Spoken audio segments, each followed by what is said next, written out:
दुनिया के सबसे बड़े तेल रास्ते स्ट्रेट ऑफ हॉर्मूज पर अब न्यूक्लियर साया मंडरा रहा है।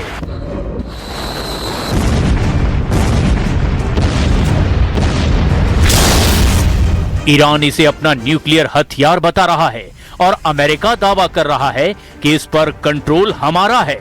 इस बीच रूस का सबसे सीक्रेट प्रलय विमान तेहरान पहुंच चुका है। क्या पुतिन अब ईरान के सीक्रेट ऑपरेशन के रहस्यमयी कमांडर बन चुके हैं? ईरान के इस्लामिक आर्मी ने इस वीडियो को जारी करके अमेरिका के साथ सबसे बड़े युद्ध का ऐलान कर दिया है। IRGC सैनिक ने लॉन्च पैड से दुश्मनों की तरफ बढ़ते मिसाइल को सलामी दी। ये वीडियो ईरान ने तब जारी किया जब उसने अमेरिकी हमलों के जवाब में खाड़ी देशों में अमेरिकी ठिकानों पर हमले कर दिए। हॉर्मुज को फिर से बंद करने का भी ऐलान कर दिया। क्या ईरान ने हॉर्मुज को दुनिया का सबसे खतरनाक आर्थिक हथियार बना दिया है? क्या रूस का सबसे सीक्रेट विमान तेहरान के लिए सिर्फ हथियार नहीं बल्कि जंग का नया ब्लूप्रिंट लेकर आया है? इसकी पूरी कहानी भी हम आपको बताएंगे, लेकिन इस बीच एक ऐसी रिपोर्ट सामने आई जो डॉलर में आग लगा देगी। क्या रूस, ईरान और उत्तर कोरिया ने अमेरिका की अर्थव्यवस्था को तबाह करने का एक सीक्रेट प्लान तैयार कर लिया है? क्रिप्टो लेन देन पर नजर रखने वाली संस्था चेनालिसिस ने खुलासा किया है कि इन तीन देशों ने पिछले साल 10 लाख करोड़ का कारोबार क्रिप्टो करेंसी में किया, मतलब डॉलर के खिलाफ एक पैरेलल इकोनॉमी। 7 दिनों की नई जंग और खाड़ी में बढ़ते तनाव के बीच रूस का सबसे सुरक्षित एयरबॉर्न कमांड विमान Tu-214PU तेहरान पहुंच चुका है। दुनिया भर में उड़ रहे विमानों की रियल टाइम लोकेशन दिखाने वाली वेबसाइट फ्लाइट रडार 24 ने यह दावा किया है कि मॉस्को का यह विमान कैस्पियन सागर से गुजरते हुए करीब 2500 किलोमीटर का सफर तय करके तेहरान पहुंचा है। तेहरान तक पहुंचने के लिए Tu-214PU नेटो के कंट्रोल वाले इलाकों के बगल से गुजरा।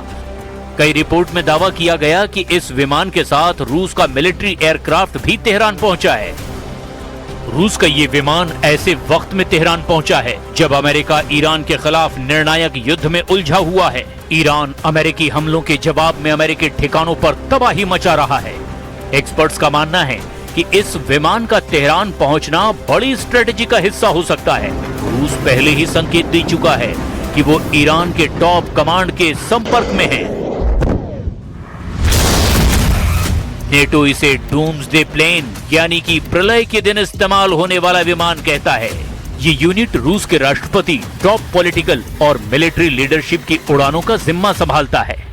2 इंजन वाले इस विमान की रफ्तार 850 किलोमीटर प्रति घंटा है, जबकि इसके ऑपरेशन की रेंज 6500 किलोमीटर है और फेरी रेंज 10,500 किलोमीटर तक है। ईरान और अमेरिका के बीच जंग हर दिन और ज्यादा भड़कती जा रही है।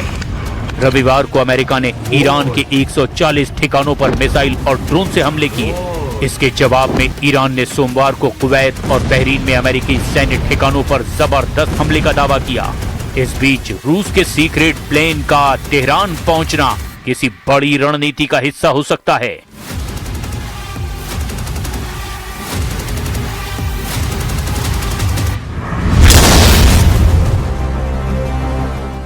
रूस का Tu-214 एयरबॉर्न कमांड सेंटर की तरह काम करता है। न्यूक्लियर वार या फिर किसी इमरजेंसी में ये रूस के राष्ट्रपति के लिए कमांड पोस्ट की तरह काम करता है।